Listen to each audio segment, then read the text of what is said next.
Hello everyone, welcome you all to our YouTube channel. Today in this video we are going to discuss about some of the topics which is important for your interview purpose. So what are these topics? तो यहाँ पे मैंने topic कुछ subject mention कर रखे हैं. जो subjects हैं, पहला आपका ट्रांसपोर्टेशन है, दूसरा सब्जेक्ट आपका फ्लूइड मैकेनिक्स है, थर्ड सब्जेक्ट आपका एनवायरमेंटल इंजीनियरिंग है और फोर्थ जो है वो आपका स्टील स्ट्रक्चर है. तो इनको देखेंगे कि इंटरव्यू पर्पज में ये किस तरीके से पूछे जा सकते हैं. चलिए, तो सबसे पहले हम ट्रांसपोर्टेशन को स्टार्ट करते हैं. आप सभी को पता है ट्रांसपोर्टेशन वैसे बहुत सारी ब्रांच में बटी हुई है. तो इनमें से जो सबसे इंपॉर्टेंट ब्रांच है वो हमारे लिए हाईवे है. ठीक है, तो हाईवे से किस तरीके से क्वेश्चन आ सकते हैं वो हम अभी डिस्कस करते हैं. फिर इसके बाद इसमें रेलवे भी आता है, एयरपोर्ट का पार्ट भी है, लेकिन रेलवे में भी हमें वही सारी चीज़ें पढ़नी है जो आपके इंटरव्यू के लिए इंपॉर्टेंट हो सकती हैं. तो सबसे पहले हम देखते हैं हाईवे वाला पार्ट. ठीक है, चलिए, तो यहाँ पे आपको दिख रहा होगा हाईवे में हमारे पास 5 सब टॉपिक्स हैं. ठीक है, इन 5 सब टॉपिक्स में सबसे इंपॉर्टेंट टॉपिक जो है वो मैंने फर्स्ट मेंशन कर रखा है, मटेरियल टेस्टिंग.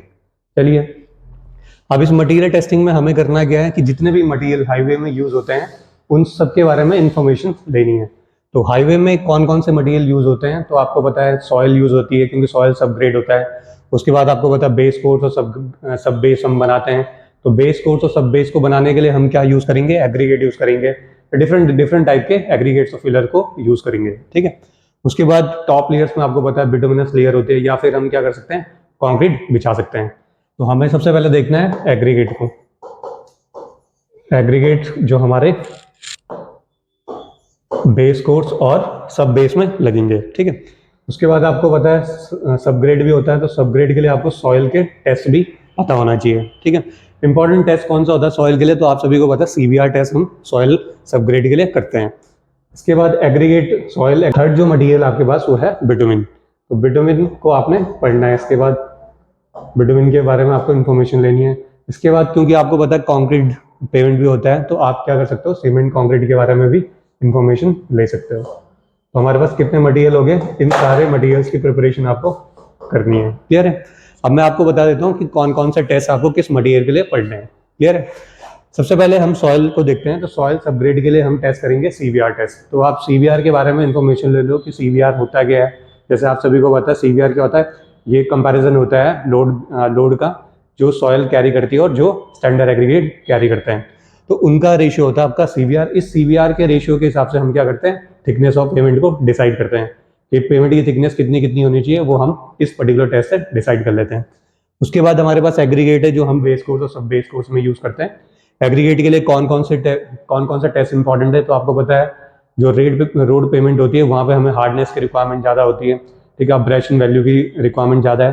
तो हार्डनेस का टेस्ट, स्ट्रेंथ का टेस्ट, ठीक है, ये टेस्ट जो है आपके लिए सबसे इंपॉर्टेंट है. इसके बाद भी जो एग्रीगेट के टेस्ट होते हैं जैसे फाइनेस मॉडुलस है, आपके पास फ्लैकीनेस इंडेक्स है, जैसे इलोंगेशन इंडेक्स है, इसको भी आप तैयार कर सकते हो. क्लियर है. इसके बाद एक और टेस्ट होता है एग्रीगेट में, एग्रीगेट एडहेजन टेस्ट. इसको भी आपने देखना है क्योंकि एडहेजन टेस्ट से ये पता लगता है कि एग्रीगेट किसी भी दूसरे मटेरियल को अपनी तरफ किस तरीके से अट्रैक्ट कर रहा है. और उसको एक्चुअल में यूज होना है बिटुमिन के साथ, क्योंकि बिटुमिन मिक्स जो बनाया जाता है वो एग्रीगेट के साथ बनाया जाता है. तो एग्रीगेट की कितनी एबिलिटी है वो बिटुमिन को होल्ड कर सकता है, तो वो आपको इस टेस्ट से पता लगता है. तो आपको एग्रीगेट एडहेजन टेस्ट भी कंप्लीट करना है इसमें. ठीक है, इसके बाद हम आते हैं बिटुमिन पे. तो बिटुमिन के लिए कौन कौन से टेस्ट होते हैं, तो आईएस कोड की जो 1200 की सीरीज है, जैसे आईएस कोड 1200-01, 1200-02 और 1200-03-05, ये सारी सीरीज जो है ये बिटुमिन के टेस्ट से डिफाइंड है. तो आप यहाँ पे देख सकते हो कौन कौन से टेस्ट होते हैं बिटुमिन के लिए. तो बिटुमिन के लिए जनरली जो सबसे इंपॉर्टेंट टेस्ट है वो होता है आपका सॉफ्टनिंग पॉइंट टेस्ट और पेनिट्रेशन वैल्यू टेस्ट. इसके बाद डक्टिलिटी टेस्ट भी होता है, फ्लैश एंड फायर टेस्ट भी होता है. ठीक है, और आपकी विस्कोसिटी टेस्ट भी होते हैं. ये सारे टेस्ट भी होते हैं, लेकिन एटलीस्ट आपको इन सारे टेस्ट की आइडिया होना चाहिए कि कितनी कितनी स्टैंडर्ड वैल्यूज होती हैं और क्या इनका प्रोसीजर होता है. चलिए, तो ये था आपका बिटुमिन के बारे में. अब इसके बाद है सीमेंट कंक्रीट. सीमेंट कंक्रीट के तो आप सब लोगों को पता है, ये आपने सर ने भी बताया होगा बिल्डिंग मटेरियल एंड कंस्ट्रक्शन में, कंक्रीट टेक्नोलॉजी में. तो यहाँ पे सीमेंट कंक्रीट ये कौन कौन से टेस्ट होते हैं, तो स्ट्रेंथ के टेस्ट होते हैं और वर्केबिलिटी के आपके टेस्ट होते हैं. स्पेशली इन दोनों टेस्ट को आपको कवर करना है सीमेंट कंक्रीट के अंदर. ठीक है, चलिए, मटेरियल के बारे में तो हमने देख लिया है कि मटेरियल में हमें क्या क्या प्रिपेयर करना है. अब हम आ सकते हैं आगे. हमारे पास सेकंड जो टॉपिक है, सब टॉपिक है, वो है रोड डेवलपमेंट. तो रोड डेवलपमेंट का मतलब क्या होता है, तो किस तरीके से हमारी रोड डेवलप हुई है आपकी जो क्रोनोलॉजिकल ऑर्डर है रोड का, रोड पैटर्न्स का, वो किस तरीके से इवॉल्व हुई है रोड्स, वो हमें यहाँ पे देखना होता है। तो रोड डेवलपमेंट में सबसे इंपॉर्टेंट जो आपकी कमेटी थी वो जायकर कमेटी थी। जायकर कमेटी के जो रिकमेंडेशंस है एटलीस्ट आपको ये याद होना चाहिए, क्योंकि सारी हाईवे इस पूरी कमेटी के रिकमेंडेशन पे डिपेंडेंट है। तो जो आईआरसी की रिकमेंडेशन है वो भी जायकर कमेटी का है। जो आपके सेंट्रल रोड रिसर्च इंस्टीट्यूशंस बनाए हैं वो भी आपकी जायकर कमेटी की रिकमेंडेशन है। तो जायकर कमेटी के बारे में आप आइडिया ले लेना। उसके बाद आईआरसी क्या होता है, इंडियन रोड कांग्रेस क्या है, ठीक है, वो क्या क्या गाइडलाइंस देती है, उसके बारे में थोड़ा बहुत आइडिया आपको होना चाहिए। उसके बाद सेंट्रल रोड रिसर्च इंस्टीट्यूशन है जो रिसर्च में वर्क करता है। उसके बाद रोड में कुछ और भी एजेंसीज आई हैं जैसे national highway authority of India, जो आज के टाइम पे नेशनल हाईवे को टेक केयर करता है। क्लियर है। इसके बाद आपको पता है सीपीडब्ल्यूडी और पीडब्ल्यूडी, ठीक है, पीएमजीएसवाई, ये भी रोड की क्या करते हैं, मेंटेनेंस और कंस्ट्रक्शन के लिए रिस्पॉन्सिबल है। आई थिंक इतनी बात तो आपको क्लियर हो रही होगी। तो रोड डेवलपमेंट में आपको पैटर्न देखना है कि रोड किस तरीके से इवॉल्व हुई है। इसमें 20 ईयर्स प्लान भी आता है, तो उन 20 ईयर्स प्लान को भी आपने अच्छी तरीके से देख लेना है। जैसे आपका फर्स्ट 20 ईयर प्लान जो है नागपुर रोड प्लान था, तो उसी तरीके से आपको सेकंड कौन सा है, थर्ड कौन सा, उसके बारे में, उसकी टारगेट डेंसिटी कितना कितना हमें अचीव, टारगेट कितना था हमारे पास, वो सारी चीजें इसमें आपको पढ़नी है। ठीक है।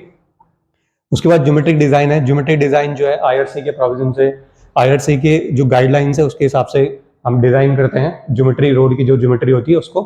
तो ज्योमेट्रिक डिजाइन में आपको क्या क्या पढ़ना है, ये इंपॉर्टेंट है आपके इंटरव्यू के लिए। ठीक है, तो इसमें क्या क्या पढ़ना है मैं आपको बता देता हूँ। यहाँ पे ज्योमेट्रिक डिजाइन में जो सबसे इंपॉर्टेंट टॉपिक है, आप सबसे पहले पढ़ते हो, रोड में सबसे बड़ी दिक्कत होती है आपकी आपकी जो रोड में सबसे बड़ी दिक्कत है वो है रेनफॉल की। रेनफॉल जब हो जाता है तो पानी इकट्ठा हो जाता है रोड के ऊपर, तो उसको रिमूव करने के लिए हम क्या लगाते हैं, कैम्बर लगाते हैं। तो कैम्बर क्या होता है ये पूछा जाता है इंटरव्यू में। बेसिकली कैम्बर आपका कितना होता है, ठीक है, सीमेंट कंक्रीट रोड है तो उसके लिए कैम्बर कितना होना चाहिए, अगर बिटुमिनस कंक्रीट है तो उसके लिए आपका कैम्बर कितना होना चाहिए। उसके अलावा बहुत सारी रोड्स होती हैं जैसे WBMB है, तो उसके लिए कौन कौन से कैम्बर होने चाहिए। तो ज्योमेट्री डिजाइन में हमारे पास कौन कौन से टॉपिक्स हैं उनको मैं लिख दे रहा हूँ यहाँ पे। तो पहला है आपको कैम्बर, ये आपको तरीके से पढ़ना है कैम्बर क्या होता है। ठीक है, तो ये क्रॉस स्लोप होता है बेसिकली, ठीक है, जो वाटर को ड्रेन करता है। इसके बाद कैम्बर के बाद आप क्या पढ़ोगे, कैम्बर के बाद जो क्रॉस सेक्शन एलिमेंट्स होते हैं, जो रोड्स के बहुत सारे क्रॉस सेक्शन एलिमेंट्स होते हैं, तो इन क्रॉस सेक्शन एलिमेंट्स में आपकी विड्थ कितनी होती है, कितनी रोड की विड्थ है, विड्थ फॉर्मेशंस क्या होती है, विड्थ के जो आपकी रोड है उसमें और भी कौन कौन से क्रॉस सेक्शन एलिमेंट्स होते हैं, जैसे आपको पता है कर्ब लगा होता है साइड में, फुटपाथ होते हैं। ठीक है, इनके बारे में बेसिक आइडिया होना चाहिए आपके कि इनकी वैल्यूज कितनी होती है और ये कहाँ कहाँ पे होते हैं। ठीक है, उसके बाद क्रॉस सेक्शन एलिमेंट के बाद हम थोड़ा सा आगे जाएंगे, तो उसके बाद आती है आपकी साइड डिस्टेंस। साइड डिस्टेंस इतना आपके लिए इंपॉर्टेंट नहीं है, बस थोड़ा सा आइडिया लगाना चाहिए आपको कि साइड डिस्टेंस का मतलब होता क्या है। उसके बाद जो इंपॉर्टेंट है वो है हॉरिजॉन्टल अलाइनमेंट या फिर हॉरिजॉन्टल कर्व।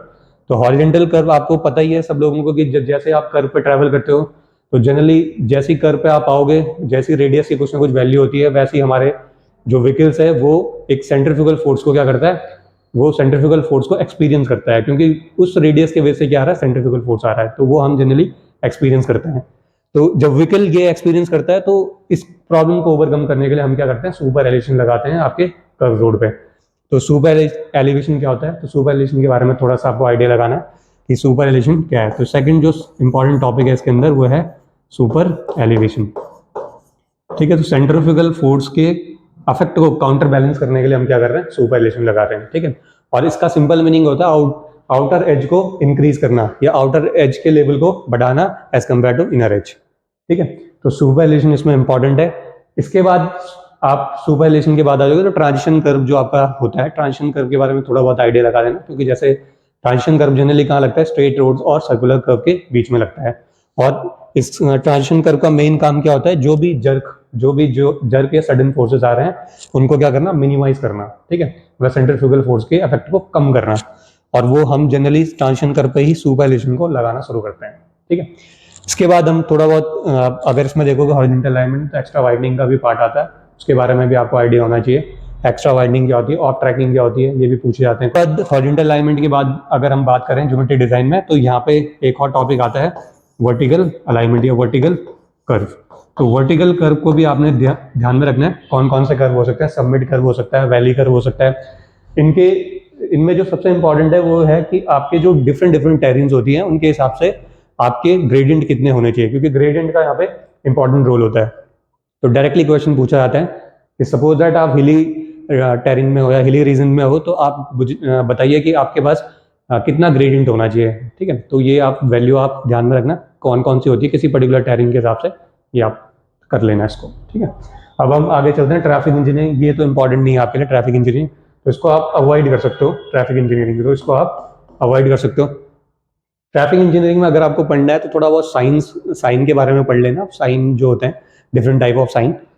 इसके बाद डिजाइन ऑफ पेमेंट में आते हैं। डिजाइन ऑफ पेमेंट में आपको पता है फ्लेक्सिबल और रिजिड पेमेंट होते हैं हमारे पास। तो डिजाइनिंग से आपके पास इतना कुछ पूछा नहीं जाएगा, लेकिन आइडिया होना चाहिए कंस्ट्रक्शन की जो मेथडोलॉजी है। तो डिजाइन ऑफ पेमेंट्स में आप थोड़ा बहुत आइडिया लगा लेना कौन कौन से लेयर्स होती है, ठीक है। तो इससे आपके पास ज्यादा क्वेश्चन नहीं आएगा। बस जो टेस्ट है CVR टेस्ट मैंने बताया आपको, ये इंपॉर्टेंट है, ये आप कर लेना। और डिजाइन ऑफ पेमेंट में एक और चीज जो इंपॉर्टेंट है वो है कि जो आपका रिजिड पेमेंट है, ठीक है, इसमें एक और टेस्ट होता है सॉइल में, वो है प्लेट बियरिंग टेस्ट। तो इसको भी आप ध्यान में रख लेना, ठीक है। चलिए, और डिजाइन ऑफ पेमेंट में लास्ट जो टॉपिक है वो है ज्वाइंट्स। तो कितने ज्वाइंट्स होते हैं, देखो फ्लेक्सिबल पेमेंट में क्योंकि वो बिटवीनस पेमेंट है तो वहाँ पे ज्वाइंट्स अवॉइड किए जाते हैं। रिजिड पेमेंट में जो सीमेंट कॉन्क्रीट का पेमेंट है उसमें टेम्परेचर की वजह से वेरिएशन ज्यादा होते हैं, तो वहाँ पे ज्वाइंट्स हम लगाते हैं। कौन कौन से ज्वाइंट्स होते हैं, जैसे आपने सुना होगा एक्सपेंशन ज्वाइंट्स होते हैं, लॉन्गिट्यूडनल एक्सपेंशन ज्वाइंट होते हैं जिन्हें हम ट्रांसफर ज्वाइंट बोलते हैं। तो ट्रांसफर ज्वाइंट्स हो सकता है आपका, लॉन्गिट्यूडनल ज्वाइंट्स हो सकते हैं। ट्रांसफर ज्वाइंट बहुत तरीके के हो सकते हैं, जैसे एक्सपेंशन है, कॉन्ट्रैक्शन है, कंस्ट्रक्शन ज्वाइंट्स है। ये सारे ज्वाइंट्स के बारे में आपको थोड़ा बहुत आइडिया होना चाहिए, क्लियर है। इसके बाद टाई बार और डोयल बार क्या होता है इसके बारे में भी थोड़ा आइडिया लगा लेना। तो ये था दोस्तों हाईवे के बारे में, तो इतना आपको हाईवे से कवर अप करना है। चलिए दोस्तों, अब आगे चलते हैं,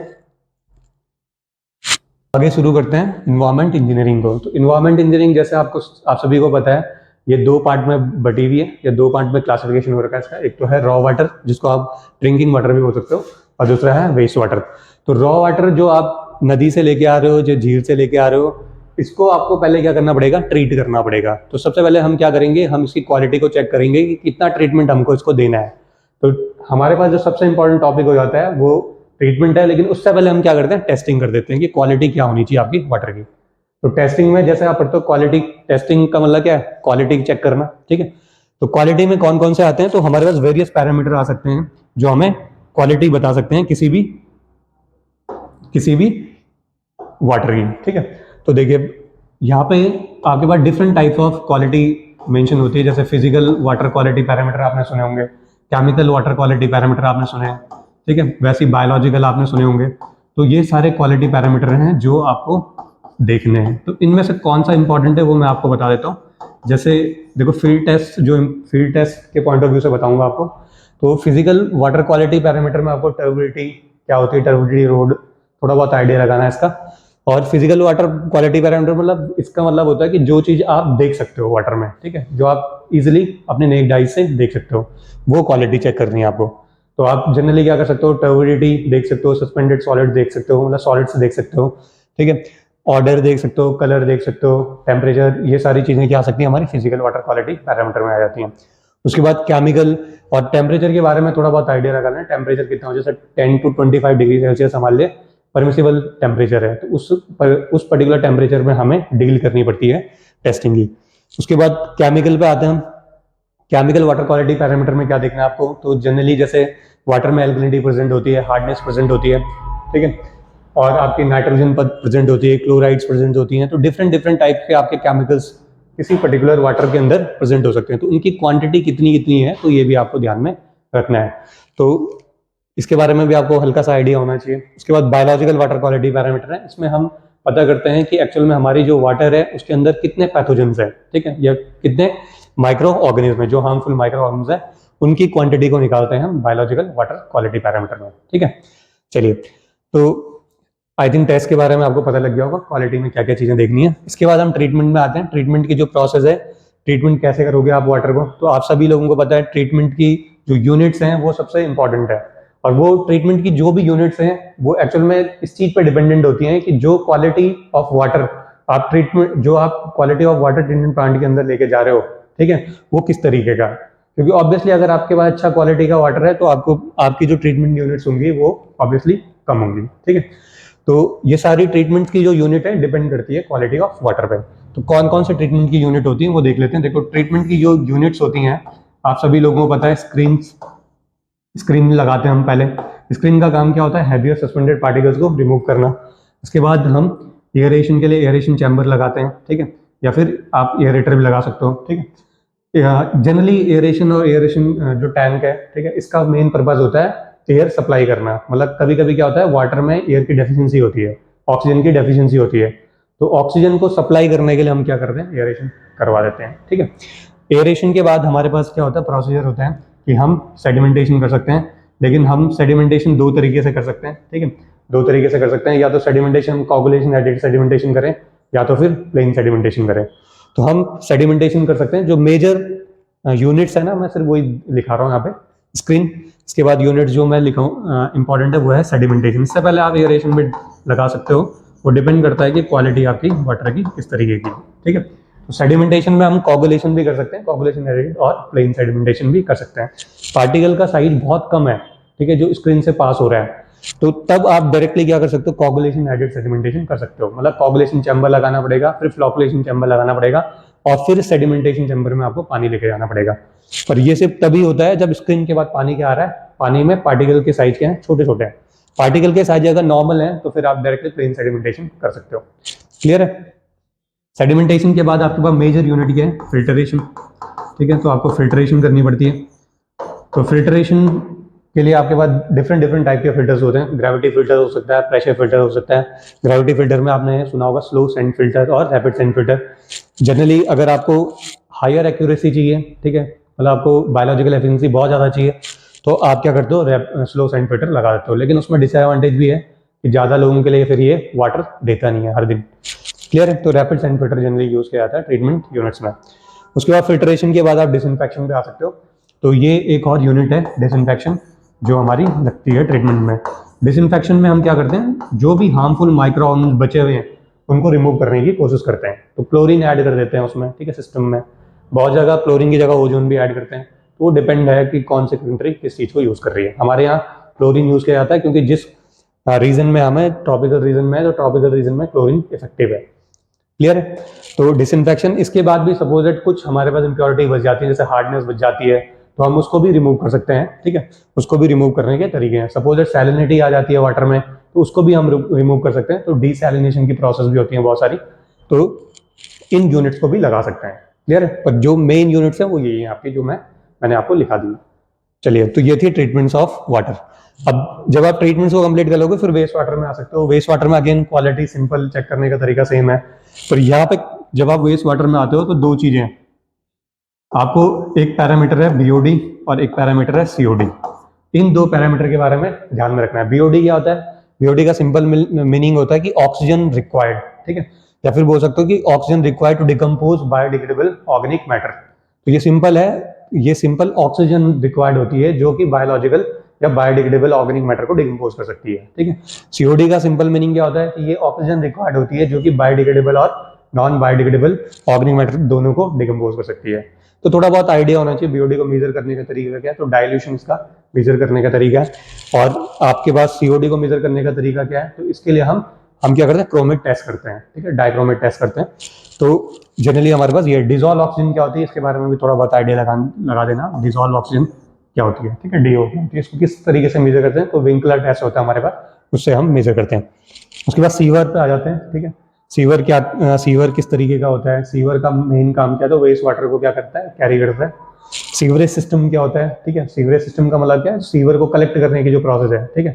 तो वेस्ट वाटर को सीवर के थ्रू, ठीक है, ट्रांसपोर्ट करने की जो पूरी प्रोसेस है, उसी को हम क्या बोलते हैं, सीवरेज सिस्टम बोलते हैं।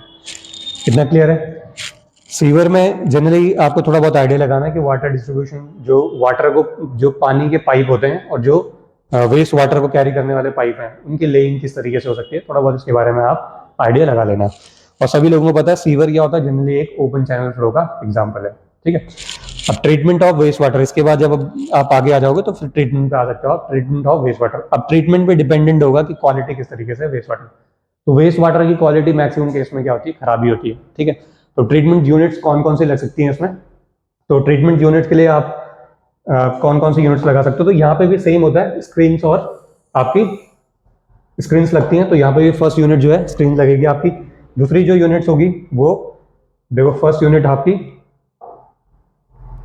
वो लगेगी स्क्रीन, मिनीटर्स और मैसेरेटर।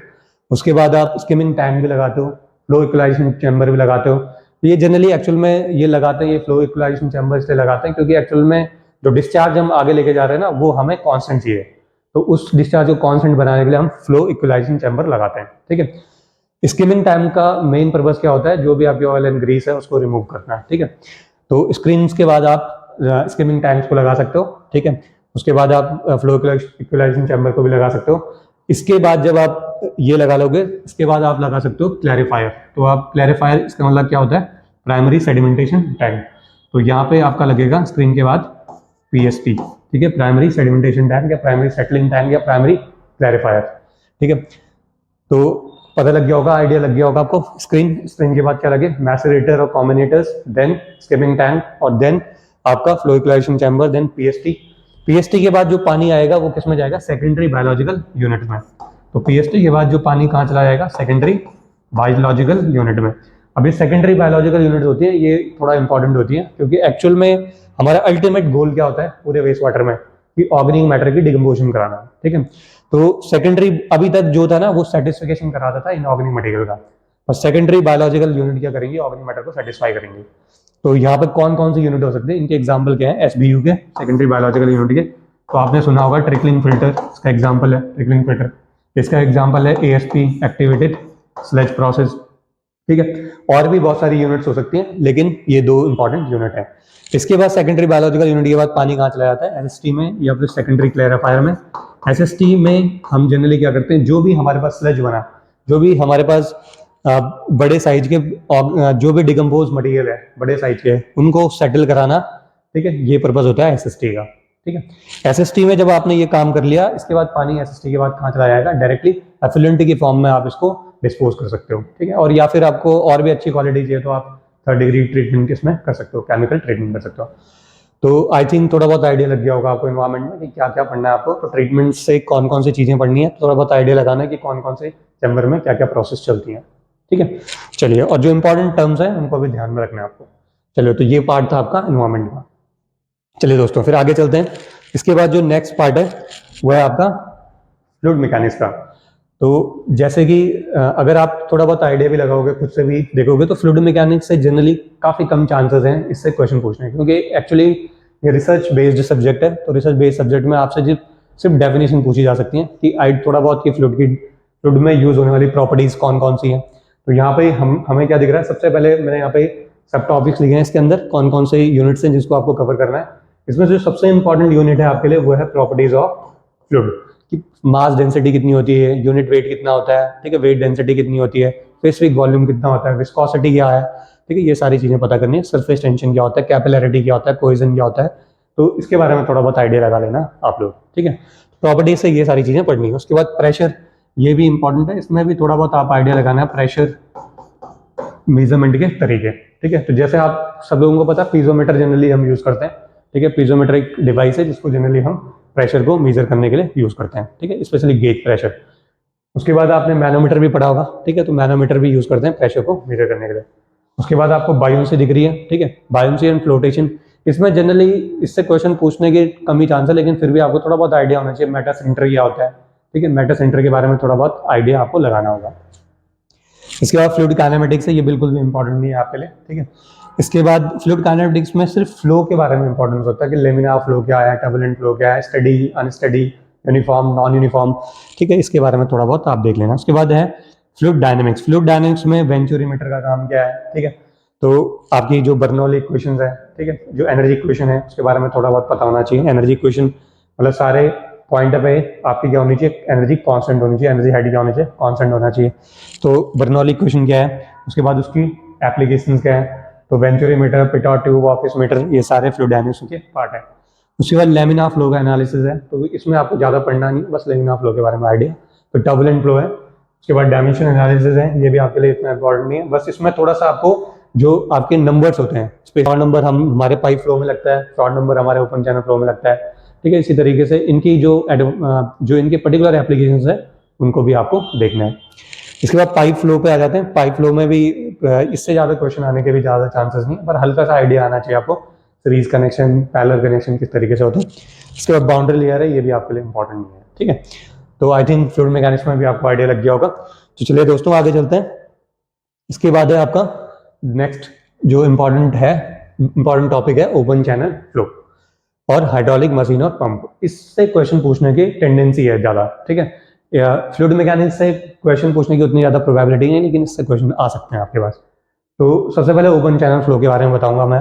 देखो ओपन चैनल फ्लो में जनरली 2-3 टाइप के फ्लो आते हैं, जैसे ग्रेजुअली वैरिड फ्लो और रैपिड वैरिड फ्लो।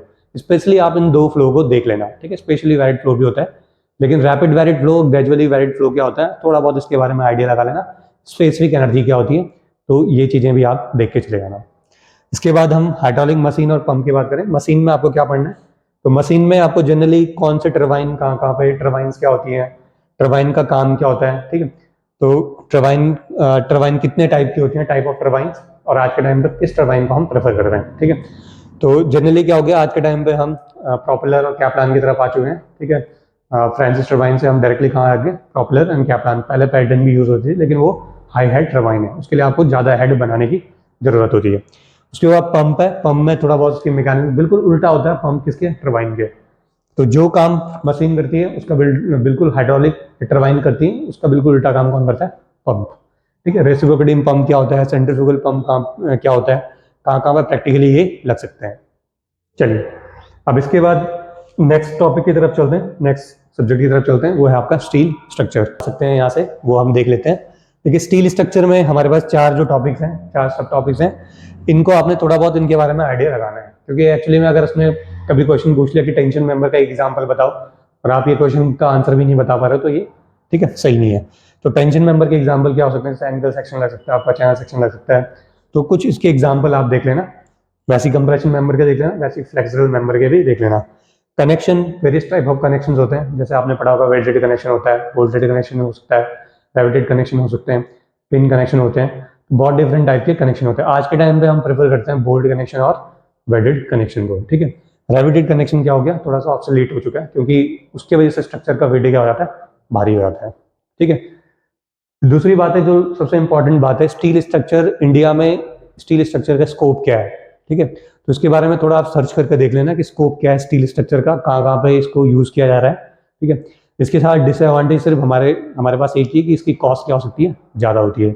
बाकी सारी चीज़ें इसकी सही है। मटेरियल अगर स्ट्रेंथ देखोगे तो ज़्यादा मिलती है आपको सीमेंट कॉन्क्रीट के कंपैरिजन में, ठीक है। क्वालिटी कंट्रोल होती है इसकी, ठीक है, क्योंकि इतनी ज़्यादा ये हेट्रोजीनियस मटेरियल नहीं, ये क्या होमोजीनियस मटेरियल है, तो क्वालिटी भी क्या है, एक कंट्रोल क्वालिटी मटेरियल है। क्लियर है। तो ये सारी चीज़ें आपको कवर अप करनी है।